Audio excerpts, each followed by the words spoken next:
our company started in 1946 on a farm near Valley, and that's where the headquarters were for a number of years. And in 1952, about, the farm economy went down, and we were faced with a real problem. An employee of ours said to me one day that I ought to get to know Frank Ziebach.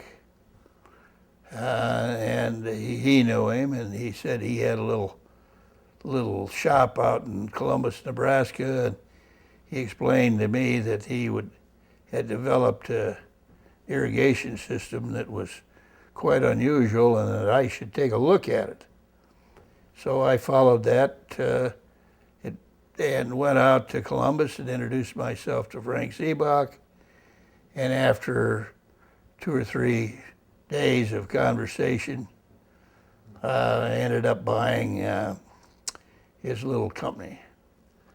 And so we had, with that, the right to manufacture his product, and he had it patented, and we agreed to pay him a royalty, which we did. And so that was what got us involved in Center Pivot. What did you know about irrigation before you talked to Frank? None. Really? Zero. I was a city boy. I grew up in South Omaha. Well, I went out and listened to him, and I looked at the crop that was growing and talked to the farmer that was using the system, and decided that, this might be something that had a future. And so that's really why we got into it. Plus the fact, keep in mind that I told you that the products that we were making were adversely affected in the farm economy that was down. And so that was another incentive for us to have an interest in something else.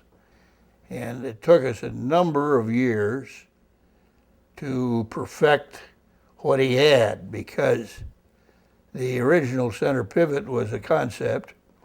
It wasn't fully developed from a reliability standpoint. And it took us a long time, longer than it should have, but it took us a long time to really get it so that it would work properly. But we continued to persevere, and we got it so that it would work. What was Ziebach like to work with? Well, he was a very interesting guy. We got along with Frank very well. He worked for us on a full-time basis some of the time. Other times why he came in and left, and came in and left, and he was a consultant. And he didn't really agree with a number of the things that were done.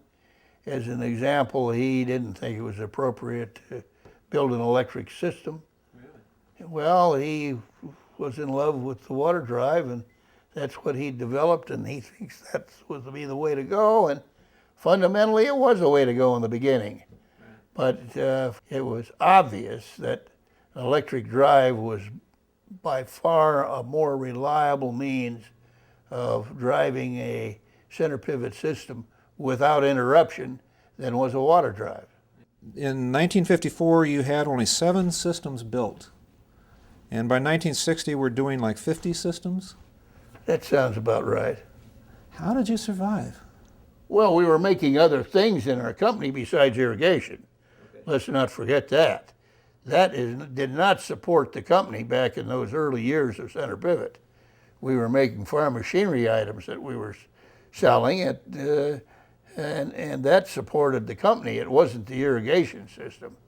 And so, as I said, it took us too long from the time that we had the idea from Frank until we developed a really reliable system that we could sell in quantity. It took us much too long, but that's what happened.